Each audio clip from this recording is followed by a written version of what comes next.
তো আমি না ভেবেছি, যেহেতু রান্না করতে আমি ভালোবাসি, রান্নার ভিডিও দিই, তো রান্না নিয়ে একটা সিরিজ তৈরি করব। আমি বহুদিন আগে ফেসবুকে একটা পেজ বানিয়েছিলাম কুকবুক বলে। তো সেই নামে একটা সিরিজ করলে কেমন হয় তোমরা জানিও। আর তো সেই অনুযায়ী যদি ভাবি, তাহলে আজকে কুকবুকের প্রথম সিরিজ রেসিপি হচ্ছে পমফ্রেট মাছের ঝাল। তো প্রথমেই কড়াইতে তেল দিয়ে তারপরে আমি শুকনো লঙ্কা, কিছুটা কাঁচা রসুন আমি স্লাইস করে কেটে দিয়ে দিয়েছি। তারপরে আমি দিয়ে দিয়েছি কালো জিরে। তারপরে আমি দিলাম পেঁয়াজ, রাফলি চপড পেঁয়াজ। তো দেন পেঁয়াজটাকে হালকা ভাজা ভাজা করে নিয়ে আমি দিয়ে দিয়েছি আদা রসুনের পেস্ট। আমি রেডিমেড আদা রসুনের পেস্ট ইউজ করেছি সময় বাঁচানোর জন্য।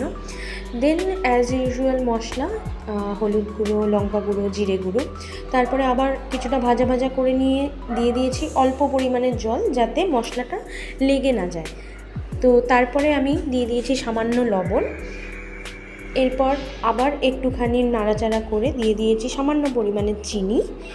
তারপরে আবার একটু নাড়াচাড়া করে আমি দিয়ে দিয়েছি জল, যাতে মশলাটা ভালো করে কষানো হয়ে যায় মশলা থেকে। আর আমরা সবাই জানি যারা রান্না করি, যে মশলা থেকে তেল বেরিয়ে যাওয়া মানে মশলা কষানো একদম কমপ্লিট। তো সেই অনুযায়ী মশলা কষানো কমপ্লিট হয়ে যাওয়ার পরে আমি সেখানে দিয়ে দিয়েছি কাঁচা পমফ্রেট মাছ। তো আমি পমফ্রেট মাছ ভাজি না, আমি এভাবেই কাঁচা দিয়ে দিই একদম মশলার ওপরে। এভাবে করে দেখো, খুব ভালো লাগে খেতে, খুব টেস্টি হয়। আর দেবজিতের পমফ্রেট মাছ প্রিয়, মানে ফেভারিট মাছ ওর।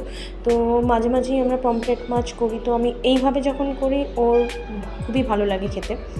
তো পমফ্রেট মাছ দিয়ে দেওয়ার পরে কিছুক্ষণ রেখে আমি আবার অপর পাশটা উল্টে নেব। তো এইভাবে উল্টে নেওয়ার পরে তোমাকে আরও কিছুক্ষণ রাখতে হবে, যাতে পুরো দিকটা খুব ভালোভাবে কুক হয়ে যায়, এক ফোঁটা যেন কাঁচা ভাব না থাকে। এবং ওপর থেকে ছড়িয়ে দেব সামান্য লবণ। তো এইভাবে রান্না করে নিয়ে, মানে 10-15 মিনিট করে নিতে হবে রান্নাটা, এবং তারপরে কিন্তু ডান, মানে আর কিচ্ছু নেই। তো খুবই সিম্পল, যে কেউ করতে পারবে। অ্যাকচুয়ালি আমি খুব সিম্পলভাবে রান্না করতেই পছন্দ করি। আমার মনে হয় যে আমি যেভাবে রান্না করি তাতে যে কোনো মানুষ, মানে ব্যাচেলার্স বলো বা যারা নতুন রান্না শিখছে, সবাই করতে পারবে।